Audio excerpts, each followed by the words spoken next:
আজকে আলোচনা করব বাস্তব সংখ্যার বড় একটি অঙ্ক, যেটি বিগত অনেক পরীক্ষাতে এসেছে। এখানে লেখা আছে √-8 গুণন √-2 সমান কত। এইটা অবাস্তব সংখ্যার একটি অঙ্ক, কাল্পনিক নাম্বার বা ইমাজিনারি নাম্বার থেকে এসেছে। রুট ওভার এই যে মাইনাসটা আছে, আমরা কি মাইনাসটাকে যদি আলাদা করে দিই, -1 লিখি, আর 8কে যদি এখানে লিখি, অবশ্যই লিখতে পারবো।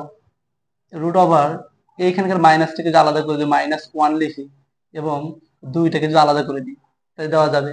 এখানে ব্র্যাকেট না দিলে হবে আর কি, আমি ব্র্যাকেট দিছি বোঝানোর জন্য। রুট ওভার এখানে যা আছে এই সংখ্যাটাকে -1 আমরা সূত্র শিখে আসছি কি, যে i² কি লেখা যায়, -1। i কি লেখা যায়, √-1, আর i⁴ লেখা যায় 1। তাহলে এইখানে -1 এর জন্য আমি কি লিখতে পারি, অবশ্যই লিখতে পারবো i², সাথে কত আছে 8। একইভাবে এইখানে লিখতে পারবো আমি -1, এই -1 মানে তো i² সাথে কি ছিল 2।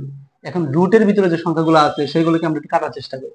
আমরা জানি যে স্কোয়ার এবং রুট বাদ যায়, তাহলে আই এর উপর স্কোয়ার আছে, তাহলে স্কোয়ার এবং রুট বাদ গেলে শুধুমাত্র আই থাকবে, তাহলে আই কে অবশ্যই বাইরে লিখতে পারবো। এই রুটের মধ্যে কত ছিল 8। এইখানে i² এবং রুট যদি বাদ যায়, তাহলে আইটা বাইরে চলে আসবে এবং √2টা থেকে যাবে। এখন এইখানকার যে আই এবং এইখানকার আই, এই দুটোকে যদি আমরা গুণ করি পাবো কত, i²। আর মাঝখান থেকে √8 এবং √2 এইটাকে যদি আমরা গুণন করি, অবশ্যই √16 পাবো। 8 দুগুণে 16। আচ্ছা, i² মানে কত লেখা যায়, i² মানে আবার সেই ঘুরে ফিরে -1 লেখা যায়। তাহলে -1 এবং 16কে যদি রুট করি কত পাওয়া যাবে, 4।